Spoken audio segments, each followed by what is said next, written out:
child star in the world. Happy days. Let's start the show.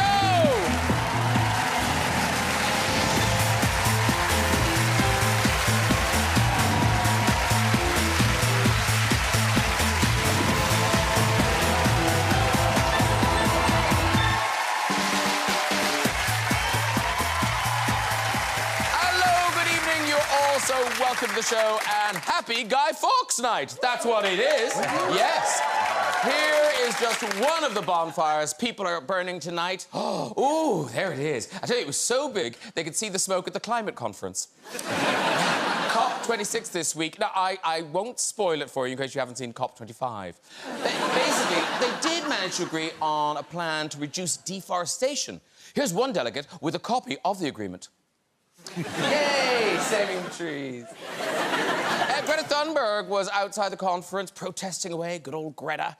She really made an impact. In fact, at one point, her chants were so loud, they almost woke up Joe Biden. Greta caused huge offence by chanting, "You can shove your climate crisis up your arse." Honestly, I can't remember the last time I heard such foul language from a lady. Wait, I can.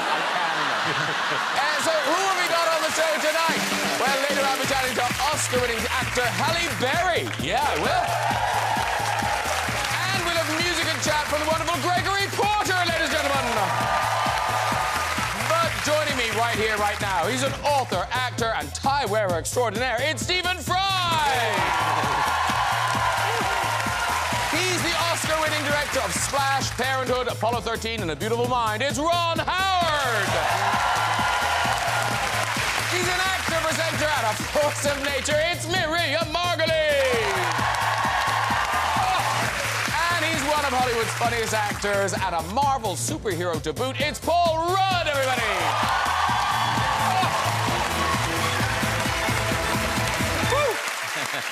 Welcome all. Very nice to see you all. You've all been here before, so it's nice. Yes. It's nice.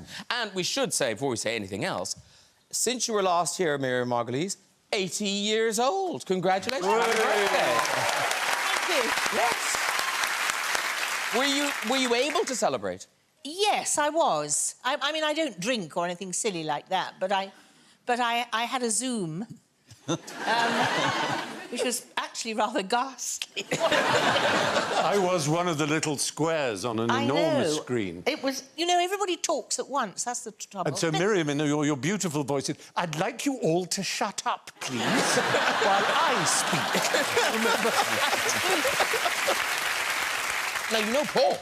I do know you, but I haven't seen you for a very long time. I know, a very long time. We worked together on Romeo and Juliet. You were gorgeous, and you're pretty good now. Thank you. You too. It's lovely to see you again. It's great to see you too. Who did you play? You were Paris. Paris. Paris, that's Remember? right. Yeah. Really? Yeah. Yeah. Wow. Yeah. Thank God somebody remembered. Yeah, no, it was a real thrill. But, Miriam, you haven't worked with Ron Howard. No, we haven't even met. We just met backstage. I'm really glad to come on this show because you meet important people. You were definitely important, so I hope you'll use me.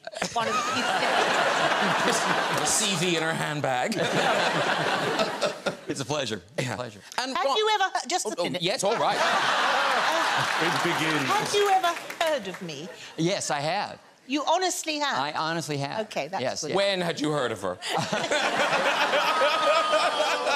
Harry Potter. Oh, yes. And I'm working on a project that I can't really talk about, but it's an animated project. And in all honesty, you were referenced as a potential cartoon character. As a type. Oh, yeah. That's quite flattering, isn't it? Yes. Yes. It's a very important character. Yeah, very, very. I'm thrilled. Great character. Thank you. And it's a job. Well, no, somebody else has the part. Oh, I see. We're looking for a Miriam type. Yeah. And Stephen, the beard, is that a lockdown beard? Or It was sort of, but I did a series in LA, which I just got back from, and I was playing a real character who had this beard. So I thought I'd well known for my immersion into characters. So I grew the beard so I could be like the character. Wow, well, it suits you. It looks like... Thank you very much. Yeah. Well, I remember when you didn't have a beard. That's true. I wasn't born with it. When did you start? I grew this beard, I think maybe 8 years ago, 9 years ago, something like that. And you decided to keep it? I think I know where this is going. Yes, Miriam, I did. I like it, don't you? I do. Yeah, anywho, which man. So all performers tonight, but Ron Howard, you're the only one. You were a child star. I mean, a proper child star. Well, I started working when I was 4 years old, and it was on a very successful show in America called The Andy Griffith Show, and then I followed up with Happy Days. Yeah. But in between, I think this is so exciting, you also worked with Lassie. Well, I did. I did do an episode of Lassie. I was 15 when I did it. And a small break from school, and this opportunity came along, and they were made so quickly that you never got a second take at anything. I mean, it was just do it, go, fat. And, you know, and Lassie's trainer kind of ruled everything. I had one really good scene where I was supposed to be very emotional because my horse had died. That was my horse. And I was holding Lassie like this. And I was seeing that my horse had died. And we did the master shot. And I sort of did a little fake crying. And it wasn't very good, you know, and I knew that. But they were going in for the close-up. Okay, good. Went in, did the close-up. We did one take. I wasn't satisfied with that. I said, sir, director, please. Could I just know if I could do one more take? I'd get it. He said, no, kid, we don't have time. Let's go ahead, okay? Let's get Lassie's close-up. Well, my hand was on Lassie's collar, and I thought, okay, I blew it when it was on me, but maybe I could just emote, you know, just a little crop, a little movement, you know, at a crucial moment. So they were rolling the cameras, and at a certain point when I was supposed to be getting emotional, I did that, and this director, who never did more than one take, said, cut! We gotta do it again! And he walked up to me and he said, kid, don't you ever fucking try to steal Lassie's close-up again. He's the star. Yeah. It's an education. It's an education. I was on a flight once. When I was a kid, I was on a flight, and Lassie was on the flight. In first class. Lassie had his own seat. I went back, but I did get to meet Lassie, and I got an autograph. It was a paw print on a business card. Wow, well done. I think there were a few Lassies. I was going to say, there were. It might have been Lassie number 6. No. Evelyn, you talk about all of your experiences in your book, The Boys, a memoir of Hollywood and family, which is out now. And you write this with your brother, Clint. Right. And people will know Clint because you use him now in a lot of your films. He's been in a lot of my films. Whenever I don't just put him in there. Whenever there's something kind of funny, eccentric, specific, interesting, he's a fantastic character actor, and it was a blast to reconnect and work on the book together. And as child stars, I mean, you mentioned there you were in the Andy Griffith Show, which we didn't really get the Andy Griffith here. He was a sheriff, wasn't of a small town in North Carolina, and I was his son. I was Opie, and that was Andy. But now in Ireland, we did get Clint's show, Gentle Ben. Which was, I loved Gentle Ben. Did that? Yeah, I loved it. Well, Clint did that show for a number of years, and at one point, Andy Griffith's show was the #1 show in the U.S., and Gentle Ben was the #2 show. Wow, I mean, that's so great. And to give an idea of how young you were, you couldn't properly read and write when you became very, very famous. No, in all honesty, I had to learn to write, to sign autographs. We've got a picture, this is from the book, of you attempting to sign an autograph. You can see I'm in a lot of pain. You could have just done what Lassie did, just put your hand... And writing this book, it must have been strange, or maybe you don't really realise what your father had to go through, because he wanted to be a star, but then he watched these little boys become stars. Well, I mean, he and my mother, Jean, they were the outliers. They were the ones that... She left a tiny little town in Oklahoma, and my dad was a dirt farmer. But with this dream, they had no right to believe they could possibly do it, and they did. And throughout it all, even though, you know, he did this remarkable thing of really teaching us, you know, how to cope with this thing, not only to learn to act, and really learn to act, not just to perform, but also to guide us through the process. But he never stopped writing himself and working a good deal. But he had this very earthy, direct approach, not only to learning how to be in a scene, how to listen, how to pay attention, and how to succeed, really, you know, but how not to fear failure. Yeah. And that confidence is the thing I'm most grateful for. Confidence. Because in America, they're all frightened of failure. Yes. Especially in Hollywood. Yeah. They're nuts about it. Yeah, yeah. They're frightened of two things, fat and failure. 2 Fs, man. But then it's interesting, though, because, you know, your father's career, his star was outshone by his children, and then you got Happy Days. That was your big starring part. But then your star got taken. Well, it was a really interesting kind of paradoxical situation because the show began and the Richie Cunningham character was the undeniable lead of the show. And I actually left film school because I already had the dream of being a filmmaker to be in the show because I just felt like, well, this is a great opportunity. It's a great job. I've got to do it. Now, Henry, from the very first episode, Henry Winkler playing the Fonz, just with a few lines, just had this remarkable character. Now, it was amazing to be around it, and we immediately bonded and became great friends. We were a fantastic ensemble. We all got along great. But slowly but surely, as they started to write for him, and I mean, it became like sort of like Beatlemania for a while. I mean, when we would go out on the road to promote the show, it was just insane. Focused on Fonzie. Clearly, that was very exciting.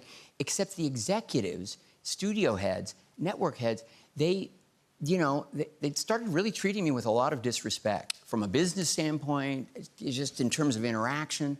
And the press kept saying, what's it like? Or do you feel, you know, like you become a second-class citizen on your own show? And these kinds of things, which I didn't feel within the workspace. And I certainly didn't feel it within our friendship, which endures to this day. I mean, he's the godfather of all 4 of my kids. Yeah. Bryce has been on the show. Yeah. That's Bryce's godfather right there. Yeah. But it was a test, and more than anything, it did 2 things. First, I'd been in this rarefied world as this kind of kid actor who was a star. I did recognize this is a business, and it's a tough business, and it's a competitive one, and you have to understand it from all perspectives. And more than anything, it reminded me that I needed to, even though I was on the show, I had a responsibility to the show, what I really owed it to myself was to pursue my real dream, which was to be in charge of my own productions, the stories I wanted to tell, and be the filmmaker. And I'm not sure I would have taken that initiative to the level I needed to finally get to do it. So, The Boys by Ron Howard and Clint Howard, and it is out now. Thank you very much, Ron Howard. Oh, pleasure. Very good. Paul Rudd brings us the latest installment in the Ghostbusters saga. This is Ghostbusters Afterlife. It's in cinemas from the 18th of November. So tell us, Paul, what is happening as this film begins? Who are you? Well, I play a guy named Gary Gruberson. Jewish. Yeah. Yeah. And we God, I have 3 different jokes formulating. All of them I'm going to skip. But it's set in the Midwest. This family kind of discovers this single mom and her 2 kids. They're broke. They discover that her estranged father has passed away, and they've inherited this house. And they go out to Oklahoma, and there's something very weird about this house and about this town. And I play a guy who is a substitute teacher, who's really not interested in teaching, but is really interested in seismology.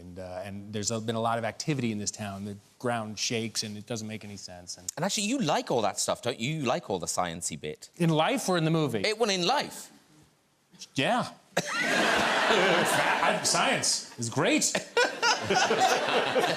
Listen up, kids. So have they inherited the toys? You know, the ones that put out that plasma and you mustn't cross the streams. And right. The proton packs. Yeah. They start to, things start showing up in this house. Okay. Well, this is a clip, and this is you and 2 of your students basically trying to start up a ghost trap. Fire it up.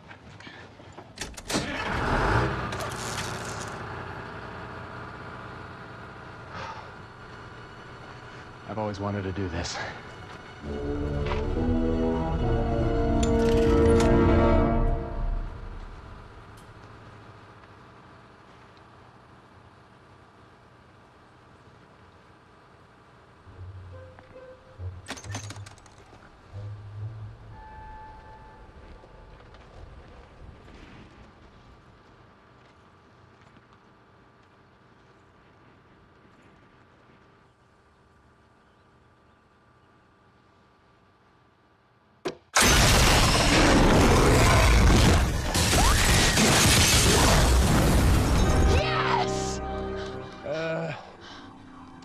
We should probably get out of here. You're an adult. Yeah. I'm liable. You know what this means, right? Your grandfather was a Ghostbuster.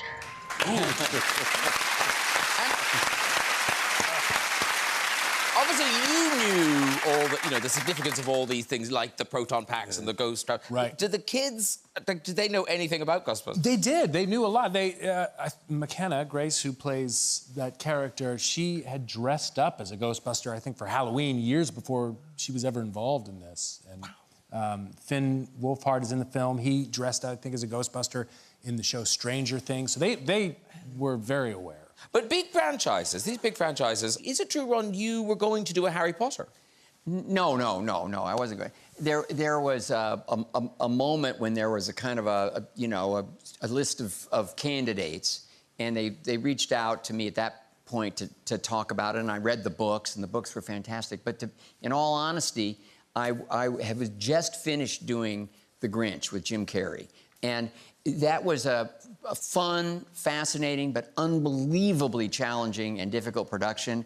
And I just sort of said, I don't think I want to be in fantasy world again for another few years. And I wanted to do A Beautiful Mind, which was a great opportunity and a different kind of a story. But then, I mean, it became Harry Potter. I knew it was good. And, maybe that would have been our opportunity. I mean, but... You missed Professor Sprout. I did. Yes. I did. But... Honestly, it's not the most important moment in my life. No. I'll tell you that. In lockdown, did you finally get to watch it? No. It's not my kind of thing, I'm not interested in fantasy. I did it, as I do everything, for the money. And that is true. Fair enough. That's true. And Stephen, obviously you did all the audiobooks, but you're not in it. Were you not offered a cameo? Or... Well, no. I mean, I felt that I'd been all the characters because when the first book came out, I did it as an audiobook. Brilliantly, brilliant. Bibble, you're very sweet. One of the most brilliant pieces of audio work ever. You were a darling. It really is. It really is. You're very kind. Superb. It was such an extraordinary ride because it was the only book she'd written. And I tell this story, it's very much against myself, I fear. I don't come out of it well. But when I finished it, I said to her, this is a jolly good book. I've had a really good time reading it. And she said, well, as a matter of fact, I've written a second one. And I said, good for you. Now, here's the thing. Paul, in Ghostbusters, there are lots of very impressive special effects and visual effects, but you, yourself, using a camera phone, you can create a visual effect. I can. Yes. Where it appears that people are seeing something they're not. That's right. OK, can you demonstrate it? Sure. Good. Can I just say, you are all going to be trying this. Yeah, this is... I'll try it on you. That's OK, OK. OK. What do I need to do? Just sit there. OK. They should be fine. All right. I think we can... Do you know what he's doing? Yes, I do. you will in a minute, Harry. You will in a minute. I think it should be synced to... yeah, I think it's synced now. So here's the picture that you just took. So...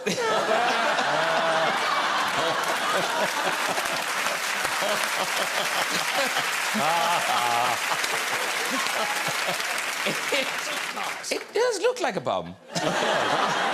Miriam looks really confused. What happened?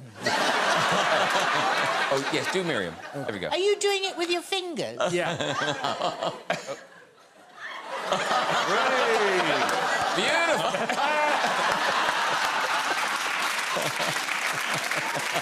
What is that? It does look like a bottom. Yes, yes. I happen to have really sausage-looking fingers that make a really nice tush. And you can frame... You can frame the camera so it looks like you're just basically... I just got to know how you discovered this unique I know, that's what I want. of yours. And actually, there's an even more sophisticated version. Yeah. Okay. You can do... I mean... Well, let's see if I can... I don't know if sophisticated is the right word, but... Oh!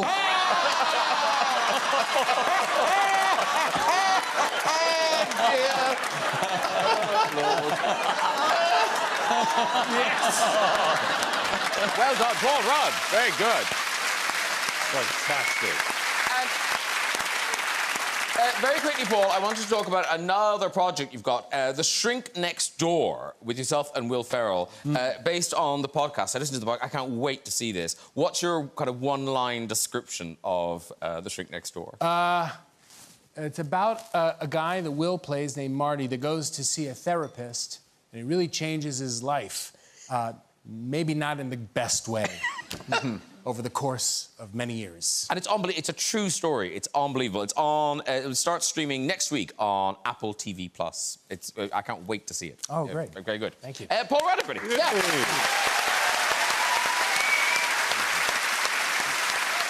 You're just a dirty boy, aren't you? Does that look like a, you know? Yeah. I have other things that I could do that are really very, truly disgusting looking that I just didn't seem right for TV. We'll see you after. We'll see. Yeah, I'll show you. I'll, you know. You'll wiggle at me Yeah. with your fingers. Ladies and gentlemen, Miriam Margolyes has written a book. Yes, she has. Yeah. This much is true. It's your memoir, and I congratulate you. It's selling like hotcakes, Miriam Margolyes. I'm glad to say it is. Yes. I didn't expect it to. But of course, you will. But it is. Yeah, it is. And high praise, Mr. Stephen Fry is on the cover. Oh, yeah. There is no one on earth quite so wonderful. There. Yeah. Did I say? But I mentioned earlier you turned 80. Why did you wait so long? Were you waiting for people to die before you wrote this book? What was the... The spur, as I told you earlier, was that I was paid an enormous amount of money. That's why I wrote it. I'm not a writer. I'm not a writer. I'm an actress, and I don't know, because of your show, people know who I am. It's because of being on Graham Norton, and I've said some rude things. You may not have seen them in America, and that's, you know, people said I could write a book. And I did. And you did write a book, and I'll talk about how beautiful it is in a moment, but I just wondered, now that you told those stories, and you tell stories about, you know, people in your past, people at university, have any of them cropped up now that they're in your book? Well, you know, amazingly, I have occasionally been unfaithful. Not often, and a long time ago. But one of those ladies turned up actually 2 nights ago in Yeovil. Goodness. In Somerset. Do you know it? I do. You know Somerset. And it was quite alarming and lovely in a way, you know, but sort of there she was. And did you write about her in the book? Yes. And kindly? Of course. Of course. So she was happy? Yes, I think she was. But I want to say very strongly that adultery is stupid and you mustn't do it. Don't do it. That is really true. It's gambling with your happiness. And it'll catch up with you in Yeovil. And it'll catch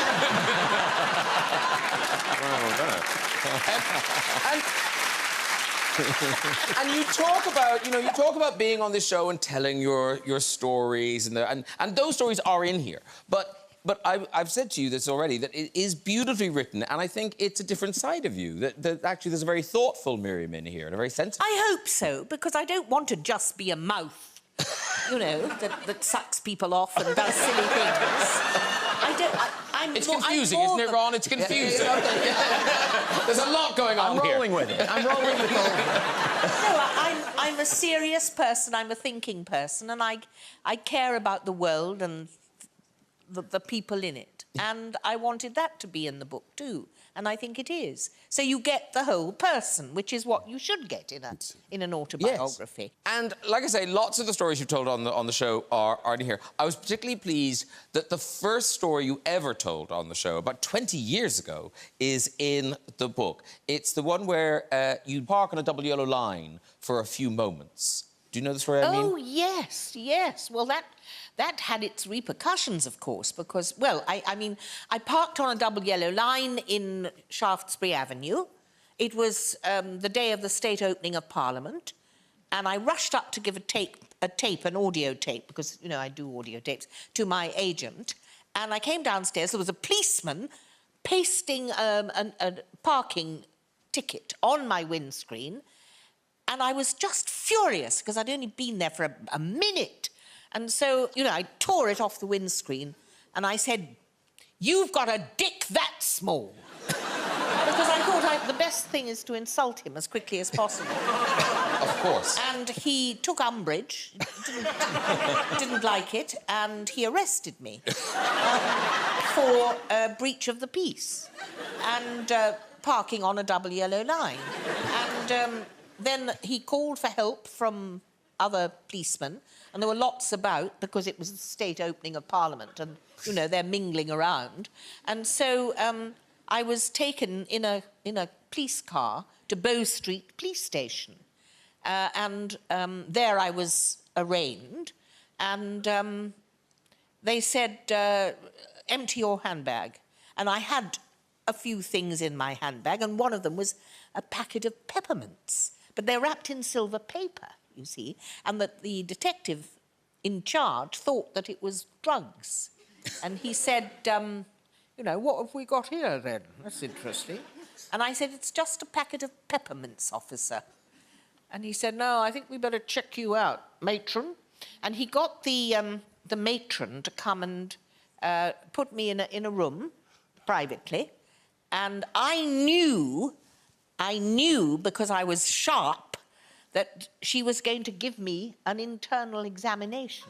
I just knew that. Nothing had been said, but I knew it. So when she locked the door, she went out for a bit, I took all my clothes off immediately. Well, you would, you know, if you know you're going to be examined. And she came back in and she said, "You've been here before." And I said, "I have not been here before." She said, "Yes, you have. How did you know to take your clothes off?" And I said, "Well, I know you're going to examine me, aren't you? They called you matron, so I knew something was afoot." So she said, "Anyway, bend down or lie on the couch or something." And she examined me, my front body and my back body. And, of course, they thought I wouldn't like it.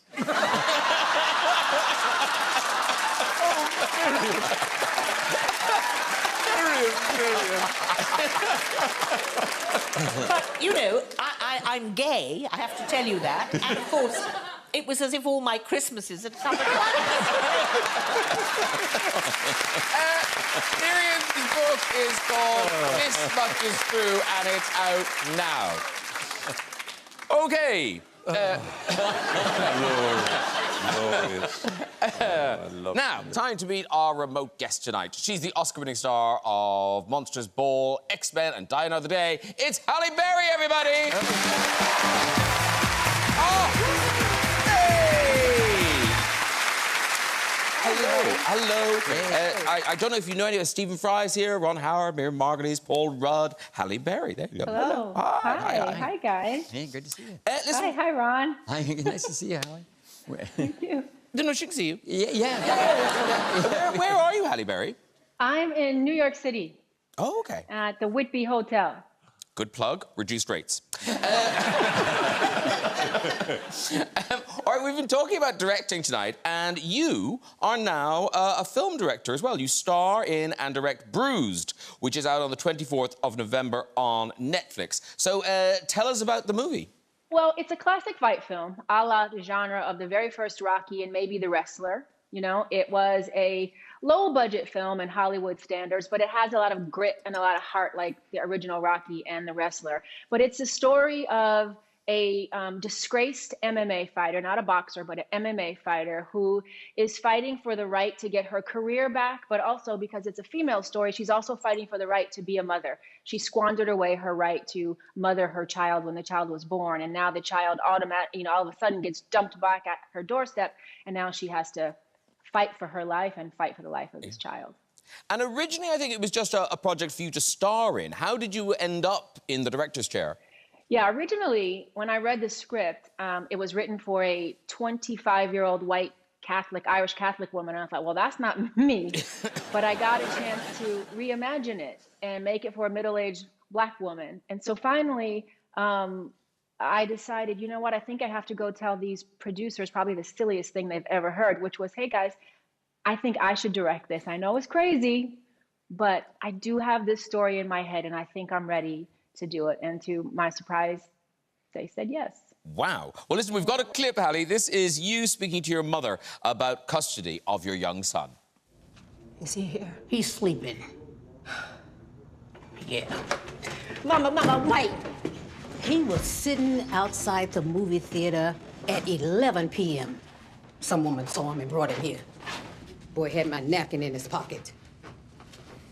I'm taking custody now. Wait, what? You homeless and you ain't fit. Yeah, but I'm his mother. Manny, you know I didn't mean that. That was a mistake. You really need to get it together. Mama, I'm trying to do that. I'm a fighter. Well, you ain't a mother, that's for certain. Oh. So, obviously, it's a very emotional story, but as you mentioned, it's a fight movie, and the fight scenes are spectacular. I mean, they look incredibly realistic. How much physical contact was there? All physical. You know, one of the things I learned from this director I work with, Chad Stileski, on John Wick, was if the real performers, the real actors are doing it for real, then you can put the camera anywhere you want. You don't have to create shots to hide that you don't have the real actors in the shot, right? So learning all the disciplines were key to me. And also key to me was getting the current flyweight, UFC flyweight champion, Valentina Shevchenko. She was my opponent. So I got to really fight her. So I had to really train. I trained for about 2.5 years and up my game and really be prepared for this moment. But fighting a real fighter, was she able to kind of hold back? Sometimes yes, sometimes no. On day 2 of the fight, it was a 5-day fight sequence. And of course, we shot that at the beginning because we had now trained, we were all ready, we knew our choreo. And day 2 into the 5-day fight, she kicked me and broke 2 ribs. And she was fired. No. Were you able, but what, No. did that shut down production or anything, or? No, it threatened to, but I knew that if I told anyone and told the insurance that I had broken 2 ribs, they would have shut me down. And I knew that I might never get back to this movie again. And I had put too much into it. I'd worked too hard. I'd come too far. I'd fought too hard.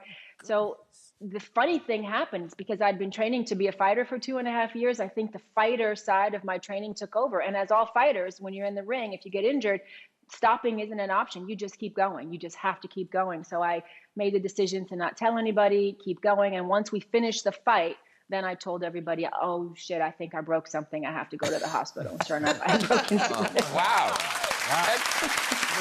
Now, talking about your training, I think there's an odd connection. Paul Rudd, you worked out with Halle Berry, didn't you? Well, no, not really. And this is embarrassing. You wouldn't even remember this, but one time I was in a hotel gym, and you were working out, and you and I were the only people there. But I didn't say anything to you because why? I'm not going to talk to you. Why? I don't want to bother you. You were doing like crunches. You were scared, man. That's why. Oh my God. So can I say one thing to Ron? Because you mentioned this is my directorial debut. Ron, I have to tell you, I watched your masterclass preparing to direct my film, and I learned so much from you. Wow. You assuage so much of my fears, following you through what it takes to be a director and what your process is and how you set up a scene. Like I so appreciated that. So thank you. Thank you. So very My much. God. I'm so happy I got to tell you that. Thank you, Hallie. Yeah. And I will say that the word around is it's a wonderful film, and Halle's done a spectacular job. So that's the buzz that I pick up on. Oh. Thank you. For Buzz that. right here. Well, that's because of you. I watched your class. Halle, lovely, lovely, lovely to meet you. Bruised is available you. from the 24th of November. Halle Berry, everybody. Thank you. Thank you, everybody. Good night. Oh. Ladies and gentlemen, Stephen Fry also has a new book. It's called Fry's Ties. What's it about, Stephen? It's such a silly idea, but it all came about nearly 2 years ago now when the lockdown began. Like everybody, I was at home and I did the usual things like baking banana bread and sourdough and all that sort of thing. Then I was ferreting around trying to clear up lots of things that I hadn't cleared up for years, and I found these drawers full of ties. And everywhere I go, I buy a tie. When I reward myself. If I come out of a voiceover, I think I'll buy a tie. And if I'm in a foreign country, I see a tie shop, I think that's nice, and it reminds me of where I've been and so on. And so I photographed this particular tie and put it on Instagram with a hashtag Fry's Ties and told the story of the fashion house that made... It was a fashionable tie, which was quite interesting because Cary Grant had really made their name back in the 50s. And so I talked a bit about that. And the next day I did another and then another and then another. And it was building up this enormous audience. And everyone said, oh, you must do a book of these because they're so interesting. Because ties... I know they're symbols of, being throttled when you're a school child. You just think they're conventional, they're annoying, you can't wait to take them off. I bet you never wear ties, and you've got a lovely Paul Smith by the look of it, and that's a splendid tie. Oh, but most people don't like them, and they can't wait to get rid of them. They associate them with authority and convention. And, of course, there are club ties and regimental ties and work ties, all kinds. And Ron, you're not wearing a tie tonight. Would you ever wear a tie? Sure. I have a couple. And I will wear them. My dad was a bolo tie, and I have a few of his, and once in a while I'll break out the bolo tie. I can't imagine Stephen having a bolo tie. Not really. I think I have got one somewhere with a little silver thing to tighten it up. Yeah. I quite like the way, Steve McQueen and Paul Newman wore them. Yeah. Ties went so out. There was the kipper tie for a while, the big fat one. But, I had one tie that was it's a bit, everyone thinks it's really wanky, but there was a dining club at Cambridge called the Cherubs, and I was initiated into the Cherubs, and it had a special tie, and at the initiation ceremony, you had to say what you were going to do with it to bring glory to the Cherubs. And I said, I'm going to wear it on television. And in fact, I did, oddly enough, only about 3 weeks later, because I wore it on University Challenge. and so, but there was a guy I've there... been on that. I know. Yeah. And there was a guy, though, who was also being initiated. And when he was asked what he was going to do with his tie, he said, I will be a real cherub, and I will take it to the heavens. And we thought, what's he talking about? And I discovered that he was in the vacations, he was taking fast jet lessons with the RAF, and that he was learning Russian, and that he was doing a postgraduate degree in astrophysics. He was preparing to be an astronaut.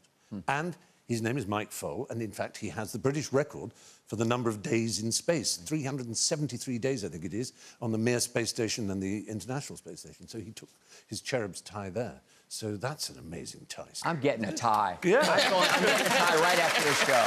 I need ties now. Miriam, you look beautiful tonight, but are you interested in fashion? Oh, go on. Well, no, but you're very put together. You're very put together tonight. Well, I wanted to look nice because I'm selling the book. I mean, normally I come on and I just talk dirty, but tonight I wanted to look smart. Oh, the wrong book. The wrong book. No, I'm not interested in fashion at all. But now, when you worked with the great Martin Scorsese, your fashion sense didn't cheer up the crew, but you did cheer up the crew. Well, this is a story. It's a true story. You know Martin Scorsese, I do. Of course. Yes. Well, I was in a film that he was directing called The Age of Innocence. A very good movie, by the way. I hope you thought so. Yes. And, good. And before it started, you have to go in a sort of costume parade, and everybody looks at you to see if the costume fits the character and all that. And I was the very last person to be seen that day. It was a big cast, and loads of people, you know, Dan Day-Lewis and Michelle Pfeiffer, you know, really important people. And then there was, you know, that shoplifter, Winona Ryder. And I didn't like her. I really didn't. But, and there were lots of other people, you know. She didn't like her. Richard E. Grant, who was adorable, and you know, a lot of people, Sian Phillips and hundreds of people, and I was the very last person. And when I got in the room, I could see they were just exhausted. The whole crew, they were slumped, they were tired, they were fed up, and I thought, I've got to do something to cheer them up, because when you see people in that state and you know you're going to be working with them, and I thought, I know what I can do. And so I stood up there and I just lifted up my top and tore off my bra and my bosoms, which are large and friendly, and I just gave them to them. And it made them happy. Brilliant. It was worth doing. Now, I've seen them because... You've seen my bosom? Yes, do you remember when we were shooting Cold Comfort Farm, yeah. the John Schlesinger movie, you got stung on one of them by a bee. When we were doing that scene outside, do you remember that? I don't remember that. And you just took them out and said, look! And I said to John Schlesinger, because I said, did you see Miriam just took her breasts out? He said, no, but I heard them hit the ground.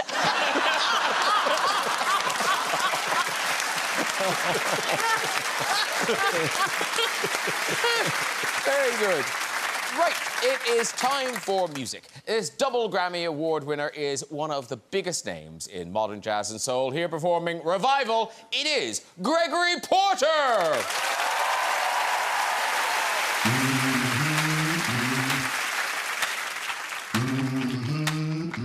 I try to run, I grow weary. I try to walk, and I grow faint. I long to soar on the wings like an eagle, but I look down, I'm afraid. I'm afraid. But you lifted me higher, out of the fire, out of the flames. I lost a feeling, you give me meaning again. Singing revival, revival song. I'm singing revival, revival song. Tried to find you, lost my way, walked through the darkness in search of day. I followed your footsteps to the gates of the city.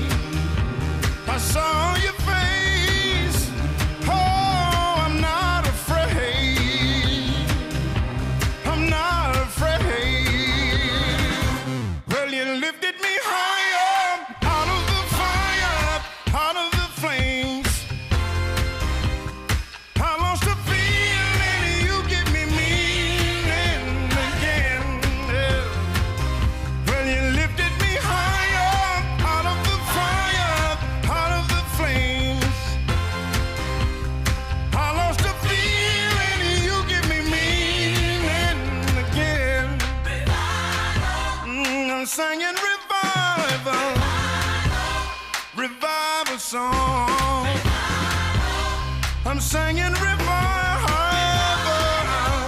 revival song. Oh, you give me meaning.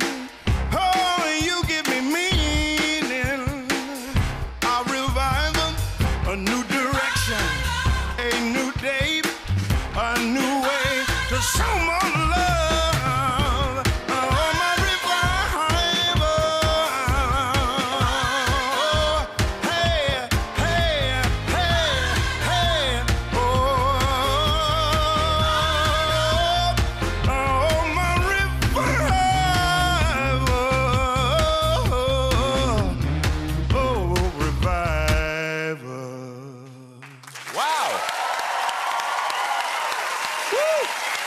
Gregory Porter, everybody! And his band and the backing vocalist. Come on over, Gregory. Thank you so much, sir. Have a seat, new. Your drink awaits. Hey, how are you? Oh, See you. great to see you. Nice to see you. Oh, that was, I mean, it's incredible just to sit here and hear that voice. Boom. Yeah. Amazing. Well, thank you, thank you. And it is a revival for all of us, yeah. Yeah, you're back in the world. Back in the world. That's a single. It's from your new double album called Still Rising, which is out today. Yes, yes, And so absolutely. there's a lot on this album, but it's not, we shouldn't think it's the greatest hits. There's new things and... Right. It's connected to my last album, All Rise. This one is called Still Rising. It's a compilation of some things that I've done before, some new music. Also, there's a Disney track for on there. The proceeds go to Make-A-Wish International, and yeah, it's a snapshot and a picture of me as an artist right now, and I will continue to rise. Rise. And you're going on tour. Yes, I have a tour all over the world, but I'll be touring in the UK in May, and I'm very excited about that. We had 4 amazing nights at the Royal Albert Hall recently, and it was just extraordinary. The UK fans are amazing, and I owe them for the rest of my life a debt of gratitude. No, you are so loved here. Really, you are so loved. Thank you very much for that fantastic performance. Good luck with the album and the tour. Gregory Porter, everybody! Thank you. Thank you. That is nearly it. Before we go, just time for a quick visit to the big red chair. Who's there? Hello. Hi. Hi, what's your name? Sam. Sam, lovely. And what do you do, Sam? I'm a finance manager. A finance manager. Where do you do that? In Southwark, London. Oh, Southwark, we know it well. OK, off you go with the story. Well, as long ago as I can remember, from when I was really tiny, I had a mole, quite a distinctive mole, in my belly button. And then when I was 21, I was pregnant with my son. And when you're pregnant, as you know, your belly grows and you swell a bit, and sometimes your belly button can pop out. And at that point, I found out that it wasn't actually a mole, but it was an apple pip. I must have put it in there when I was little. You can walk, lady. That's a great story. That's amazing. OK, that really is all we've got time for. If you'd like to have a go in that red chair yourself and tell your story, you can. Just contact us via our website with the address. Please say an enormous thank you to all of my guests tonight. Gregory Porter. Stephen Fry.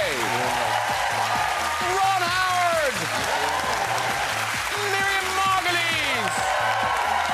Paul Rudd. And Halle Berry.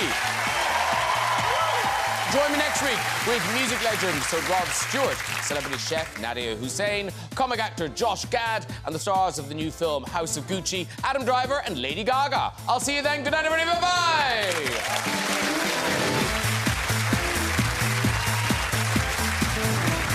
Who gets to wear the comic crown? Guz Khan hosts the BBC New Comedy Awards Grand Final next, after which there's a lot of love on BBC One in the film. The Sun is also a star.